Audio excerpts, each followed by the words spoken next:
জয় শ্ৰীৰাম দোস্ত। আজি হৈছে বহাগ বিহুৰ উৰুকা দিনা। আমি সোনকালে ডিউটি সামৰি দিলোঁ। আজি ডিউটি সামৰি দি আমি গাড়ীখন অলপমান ধুই দিলোঁ। তাৰপিছতে আহি মালিকনীয়ে আমাক চাহ দিলে।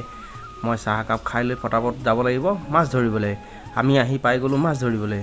আমি আহি পুখুৰীত চালোঁ যে ল'ৰাহঁতে মাছ ধৰিবলৈ আৰম্ভ কৰি দিছে, কিন্তু ইয়াৰ আগতে বোলে একোটা মাছ ধৰি লৈয়ে গ'ল। যোৱা বছৰ এই পুখুৰীটোত কিন্তু বহুত ডাঙৰ ডাঙৰ মাছ উঠিছিলে। ভাইটিটোৱে মিৰিকা মাছ এটা গছকতে পালে, সি পাৰলৈ দলি মাৰি দিছে, মই তাকে ল'লোঁ। মিৰিকা মাছটো কিন্তু যথেষ্ট ডাঙৰেই।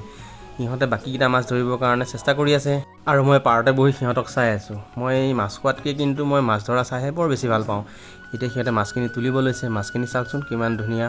ভিডিঅ'টিৰ মাজতে মই সমূহ অসমবাসী ৰাইজক ৰঙালী বিহুৰ আন্তৰিক শুভেচ্ছা জনালোঁ। আজি মাছ ধৰা দেখুৱাই ভিডিঅ'টো ইমানতে সামৰিছোঁ। কালিলৈ আকৌ লগ পাম আন এটি ভিডিঅ'ত লৈ। আজিলৈ সকলোকে বাই বাই।